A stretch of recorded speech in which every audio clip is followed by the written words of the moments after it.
Welcome to the channel, guys. My name is Jess. So in today's video, we're going to be diving into the short time frame price action of Bitcoin. The price has really been compressing over the last couple of weeks and it is time for a decisive move. Over the next couple of days, will we finally get a bullish breakout? Let's take a look at the charts to go over what you need to be looking out for, as well as everything the price action is telling us. Before we get into all that though, make sure you guys like and subscribe to the channel for regular Bitcoin analysis every Wednesday and Saturday, and ring that notification button so you never miss an episode. If you're after even more content, be sure to check out the free Telegram channel over here for daily Bitcoin analysis as well as crypto and economic news. If you're interested in my VIP channel, you can get more details over here. VIP gives you exclusive access to my personal trade setups with exact entry points, targets, and stop losses.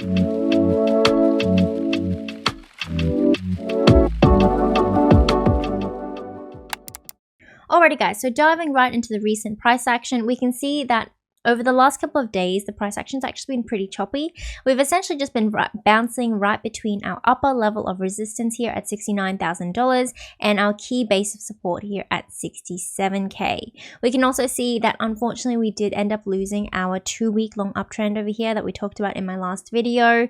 This flush downwards over here, the most recent one, ended up taking us to bounce at $67,000.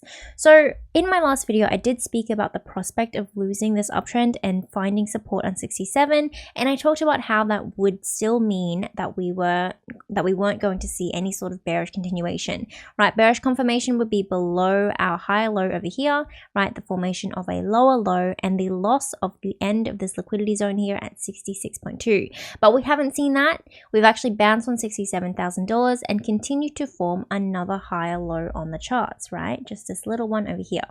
We can also see that the most recent flush to $67,000 has actually become our third validation point for a month-long uptrend. So let's draw that in. So essentially what this tells us is that despite all the recent price action, all the sideways chop that we've seen over the last, couple of weeks, and this downwards compression that we're getting here over the last week in particular, we are still holding the higher time frame macro bullish trajectory. Before we get into any more analysis, guys, let's hear a quick word from our sponsor, Bitunix. Bitunix is an emerging cryptocurrency exchange committed to providing you with a secure, convenient, and highly functional trading and investment platform. Available across all countries as a non-KYC exchange, get global access to over 150 trading pairs with minimal fees on both spot and futures contracts. Join today to get $5,500 in sign-up rewards and get 15% off all of your trading fees by signing up using the link in my bio or by using the code 1GG3 when you create your account. So what this most recent and third validation point means is that this month-long uptrend over here that we've established from the start of May is still stronger than any sort of downwards pressure that we're getting from this range high at $70,000. Our most recent rejection was not enough to push us past this downtrend. So it also tells us that the most recent loss of that 2-week long uptrend over here and this bullish compression that we had from this 2-week long uptrend doesn't really matter. The loss of it isn't that significant because we're still getting that compression. We still have two converging trend lines. We have what appears to be a very strong high time frame uptrend going against our short time frame weekly downtrend over here. So it tells us also that we have a new decision date. We have another apex over here of the two converging trend lines, and the absolutely final decision date that we have is the 6th of June, right? The very tip of that pattern over here. It's pretty unlikely that we go all the way to the end of the pattern. I've never ever seen price action do that before, just in my personal experience. So I think most likely that we'll end up getting some sort of decision around this period over here. So that being the 2nd of June, so that's tomorrow. Maybe not that soon, that seems crazy, but potentially the 2nd to the 3rd of June, right? So in the next 72 hours to maximum the next 5 days, we will either get a break above our downtrend over here and a move towards our range high, or a break below our downtrend. And if we fall below this liquidity zone over here at 66,200, a move towards our lower base of support at $65,000. So in that break upwards, the first level that we need to establish is a move above our local high over here, right? Because that tells us that this trajectory that we've established over the last couple of days, the lower highs over here from $70,000 has been broken. That little pattern that we've had, this little trend that we've had has been broken. And we are establishing a higher high along an uptrend, right? That tells us about that tells us that we're going to have a bullish continuation. So establishing a move first above 70,700, this little level over here, we confirm a move to our range high, and that range high being $72,000. A bullish break would also mean, if we zoom out way out to the 12-hour chart and we look at the entire range of consolidation that we've had over the last 3 months, it would also mean that we are, for the first time within that 3-month period, forming a higher high. Because if we take a look, we don't have a perfect trend line here, by the way, we do have some deviation above, but if we take a look at the price action itself, look at the highs and the moves that we've had and the bullish strength that we've had going throughout this entire range of consolidation. It has been weakening bullish strength. We don't even need RSI to take a look at that. We can see that from these highs over here. Every single one of them has been lower than the last. And if we move above, this little range over here, we break above the short time frame downtrend and we establish a move above that 70,700, that local high, that is the first time that we are invalidating this trend, this higher time frame trend of establishing lower highs and having weakening bullish strength. And that tells us that approaching this range, we have a higher chance of breaking out. Now, before we get carried away with the bullish case scenarios, let's quickly talk about the bearish case scenario and what's going to validate that situation and what that might look like, obviously. So going back into the shorter time frame charts on the 4-hour chart over here, so we've already talked about losing the uptrend. If we lose this higher time frame month-long uptrend and we fall below this liquidity zone at 66,200, we've essentially confirmed that we've lost 67k support because we've fallen below the zone, like that liquidity or the sell side liquidity level of this little range of support. So in that circumstance, if we do that, we move to our next range of support, and that is $65,500. Now, if we move on to the weekly chart just for a little bit so I can contextualize this price action, what that would mean is that we have essentially rejected from the top of this macro resistance range over here at $69,000 established by the all-time high in 2021, and we've moved to fall to the base of that resistance range at 65.5, also the weekly candle close for that prior all-time high. So when we first broke above $67,000 all the way back here on the 20th of May, I said that unless we were able to get a candle close above $69,000, it was likely that we continue to consolidate within this range over here, right? And as long as we establish 65.5 as a base of support and we don't lose this level, we are probably going to consolidate within that range, right? And we can kind of conceptualize it as this is the bullish range. Moving above $69,000, getting that breakout, moving to these upper ranges over here and getting a weekly candle close above $69,000 is bullish, right? Because it tells us that we are going to most likely attempt to move to our range highs at $72,000 and, continue in this higher or more bullish trajectory. And then below that, we have our neutral range. So we have a key range of resistance that we're currently traveling within, but we haven't lost the base of that resistance at $65,500. While we move within that range, the price action is relatively neutral. It's not necessarily bearish because we're not going to see a massive continuation downwards while we hold 65.5, but it's not bullish. We've lost our uptrend. Things aren't looking all that great.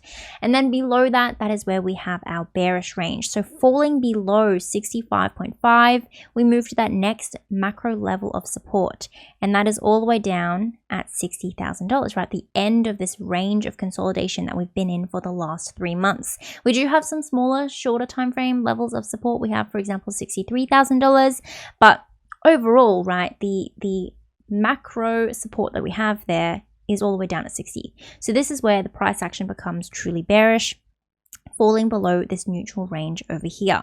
Now, one last thing I want to talk about while we're on this chart over here is the coming weekly candle close. So on Monday morning at 10 a.m. for us in Australia, that is where the candle is going to close. And if we go back onto the short time frame charts over here, we can see that that close is right in this apex of our pattern over here. So if we manage to get a bullish breakout and a candle close above $69,000, that is exceptionally bullish because that weekly candle close tells us that we are going to be continuing to travel within the upper ranges over here. So we have flipped $69,000 from a base of resistance to a base of support and should continue to travel within this upper range, which tells us again that we are more likely to break above this local high over here at 70,700 and move on at least to our range high. So the bullish scenario becomes particularly strong and particularly likely with that weekly candle close. If we don't manage to get the candle close before the break, all that would mean is that we have a higher chance of getting the candle close, right? Because we've moved above our downtrend, we should continue to go upwards, and it makes this candle close even more likely. So the timing of all of this happening and the significance of that close is actually very, very important. And I would really be looking out for this chart and what happens within this range of time over here. Now that's a wrap on Bitcoin analysis and everything I have to say about the recent price action. Before we end the video, I do really quickly want to talk about altcoins and Bitcoin dominance and, altcoin market cap, because it has actually been choppy over the last couple of days. If we go over total altcoin market cap, we can see that the week has gone back to being red. We did start off green, but it's now dropped actually a fair bit, to be honest. From opening to closing, not so much, but from the high of the week to where we currently are has dropped about 4.4%. So a lot of altcoins have really gotten wrecked this week. A lot of them have, fallen below. But the important thing to remember here is that we are still above this uptrend. This major trajectory that we have here for altcoins is still intact. And this threshold over here at 640 billion, that level is also still intact, which tells us that a lot of altcoins are still at support, still above support. And there's really no cause of huge concern, even though they have been going down and Bitcoin is, also going down. So if we take a look at Bitcoin dominance, usually when we approach the all-time high for Bitcoin, if we go over to the weekly chart, generally when we approach the all-time high for Bitcoin, we can see Bitcoin dominance immediately dropping, right? But if we take a look at what historically Bitcoin's been doing when approaching the all-time high, we generally have a more rapidly bullish breakthrough. I don't think Bitcoin's ever really consolidated against an all-time high for a 3-month period before, right? This is pretty unlikely. This is pretty rare, to be honest. And I think obviously we have had a lot of other market influences. We had ETF news pushing the price up before the market was really ready for it, all that kind of stuff happening, and a lot of just sideways chop ever since. Naturally, it's going to consolidate for a little bit longer if it's made a massive move before the market was ready. Now, if we take a look at Bitcoin dominance again, we can see that as we've approached the all-time high this time around, we have hit resistance at 57%, right? This little range over here. We've fallen below our major uptrend. And even though Bitcoin dominance for the last couple of days has been rising back up a little bit, we're still not back above the uptrend. And that is really the key thing to be looking for when we're looking at this chart. It's not like, oh, Bitcoin dominance has gone up, a couple percent, it's over for alts. Because I know they've gotten wrecked. But until we're really up back into this uptrend, there really is no big cause for concern. And it should continue to drop while we stay below this uptrend over here. The trajectory for the macro charts is still downwards. And while that holds, and while this uptrend holds, altcoins should continue to rally. Alrighty guys, that is it for the analysis for today. If you enjoyed the video or you learned something, don't forget to like and subscribe to the channel down below. And if you're looking for even more content, be sure to check out the free Telegram channel for daily Bitcoin updates as well as crypto and economic news. If you're interested in my VIP channel, you can get more details over here. VIP gives you exclusive access to my personal trades with exact entry points, targets, and stop losses. If you are a trader, sign up down below to Bitunix to get $5,500 in rewards and 15% off all of your trading fees. Hope you guys have a really great week, and I'll see you next time. Bye!